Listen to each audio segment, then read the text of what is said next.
हम बात करेंगे यूपी बोर्ड के द्वारा जारी किया गया सामान्य हिंदी का मॉडल पेपर जो कि कक्षा 12 के लिए है। तो ये पेपर बच्चों आप अच्छे से तैयार कर लीजिएगा क्योंकि आपका कल पेपर है। तो इससे इम्पोर्टेंट क्वेश्चन जो है आपके तैयार हो जाएंगे। साथ ही इस पेपर से भी प्रश्न आ सकते हैं आपके, क्योंकि बोर्ड के द्वारा ही जारी किया गया प्रश्न पत्र है। तो यहाँ पर पेपर आपका जो है 3 घंटे 15 मिनट का होगा। 15 मिनट आपको पेपर पढ़ने के लिए दिए जाएंगे। पूर्णांक आपका 100 नंबर का होगा।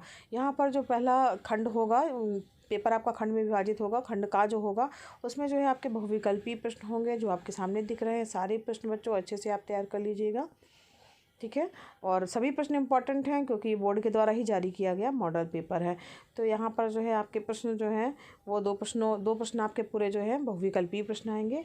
इसके बाद तीसरा प्रश्न जो होगा वो गद्यांश पर आधारित जो है होगा, जिसमें कुछ प्रश्न कोई गद्यांश दिया रहेगा और उसके प्रश्नों के उत्तर जो है आपको देने होंगे। तो ये आपको दिख रहा होगा बच्चों। यहाँ पर इसमें अथवा भी है, आपको जो सही लग रहा हो, जो ज़्यादा बन रहा हो उसको आप जो है वो कर सकते हैं। इसी तरीके से पद्यांश पर आधारित जो है प्रश्नों के उत्तर देने के लिए जो है प्रश्न आएगा। प्रश्न नंबर 4 है। तो यहाँ पर देखिए, यहाँ पर आपको करना होगा, अथवा करके दिया गया है तो आप ऊपर वाला भी कर सकते हैं और जो अथवा वाला प्रश्न है उसको भी कर सकते हैं। इसके बाद प्रश्न नंबर 5 जो होगा आपका, किसी भी एक लेखक का साहित्यिक परिचय देते हुए उनकी प्रमुख रचनाओं का उल्लेख करना है।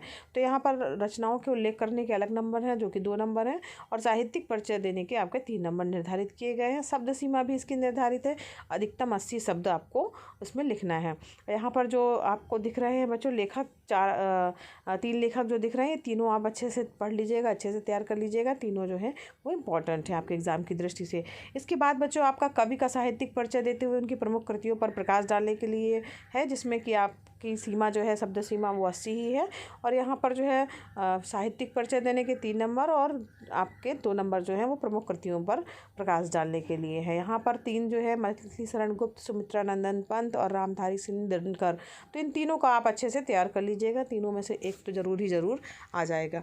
यहाँ पर इसके बाद जो है जो कहानी है उसके उद्देश्य पर प्रकाश डालना, इसमें भी आपको अथवा दिया गया है। तो या तो आप कहानी बहादुर या पंचलाइट कहानी के उद्देश्य पर आप प्रकाश डाल सकते हैं, शब्द सीमा 80 है। या तो फिर आप ध्रुव यात्रा कहानी की कथा वस्तु अपने शब्दों में लिख सकते हैं। 7वां क्वेश्चन आपका जो है स्वपठित खंड काव्य के आधार पर किसी एक खंड के एक प्रश्न का उत्तर आपको देना है। यहाँ पर भी शब्द सीमा आपकी 80 निर्धारित की गई है। प्रश्न इंपॉर्टेंट है, सभी आप तैयार कर लीजिएगा। फिर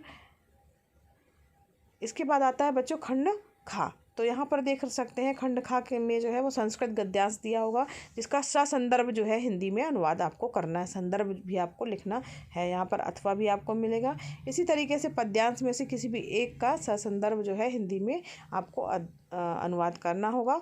अब ग्रामर पोर्शन की ओर चलते हैं। तो इसमें मुहावरों में जो मुहावरे दिए गए हैं, तो किसी भी एक का अर्थ जो है वो वाक्य में लिखना है और साथ ही साथ वाक्य में प्रयोग करना है। 4 जो है दिए गए हैं, तो आप अच्छे से तैयार कर लीजिएगा। इसके बाद संधि विच्छेद करना है आपको, है ना। तो यहाँ पर इसमें ऑप्शन दिए गए हैं, तो बहुत ही अच्छा है कि आपको ऑप्शन दिया रहेगा तो उसमें से आप सही जो है चुन सकते हैं। ABCD 4 विकल्प दिए गए हैं, जो सही है वो आपको जो है वो चुन करके उसमें उसका आंसर लिख देना है, ठीक है। इसके बाद जो है शब्द युग्मों का सही अर्थ चयन करके जो है लिखना है। इसमें भी ABCD विकल्प दिया गया है, ठीक है। और किसी एक शब्द के 2 अर्थ जो है वो लिखने हैं, यानी कि यहाँ पर अंबर है, पट है, विधि है, नाग है। तो कोई भी आपको एक ही करना है जिसमें एक शब्द के 2 अर्थ आपको लिखने हैं, ठीक है। वाक्यांश के लिए एक शब्द का जो है वो चयन करके लिखना है। उसमें ऑप्शन भी दिया गया है, तो बहुत ही इससे आपको पेपर को हल करने में आसानी होगी। और यहाँ पर जो है वाक्यों को शुद्ध करके जो है लिखना है। तो किन्हीं भी 2 वाक्यों को लिखना है, 1-1 नंबर इसके लिए निर्धारित किया गया है। फिर इसके बाद जो है आपको वीर रस अथवा हास्य रस का स्थायी भाव के साथ उदाहरण लिखना है अथवा परिभाषा लिखना है।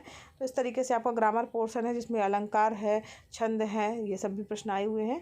और फिर इसके बाद 13वां प्रश्न आपका है बैंक में खाता खोलने के लिए बैंक प्रबंधन को जो है वो प्रार्थना पत्र या आवेदन जो है वो लिखना है। ये लिख सकते हैं आप, या तो फिर आप जो है शहर में फैली संक्रामक बीमारी की तरफ जिलाधिकारी का ध्यान आकर्षित करने के लिए आवेदन पत्र या प्रार्थना पत्र लिख सकते हैं। और यहाँ पर लास्ट में जो आपका प्रश्न है वो किसी भी एक पर अपनी भाषा शैली में निबंध लिखना है, यानी निबंध आपको लिखना होगा। 5 ऑप्शन दिए गए हैं, उसमें से किसी भी एक पर लिख सकते हैं आप। तो यहाँ पर आप पाँचों थोड़ा थोड़ा पढ़ के जाइएगा, सभी इंपॉर्टेंट है। तो यहाँ इस तरीके से बच्चों ये वीडियो आपके लिए हेल्पफुल लगा हो, ये पेपर आपके लिए हेल्पफुल लगा हो तो ज़रूर लाइक कीजिएगा वीडियो को। चैनल पर नए हैं सब्सक्राइब कीजिए बच्चों, साथ ही बेल आइकन प्रेस कीजिएगा ताकि आपको नए वीडियो का नोटिफिकेशन मिले। और बच्चों ये पेपर जो है बोर्ड के द्वारा जारी किया गया है, इसलिए इन सभी क्वेश्चन को आप अच्छे से तैयार कर लीजिएगा।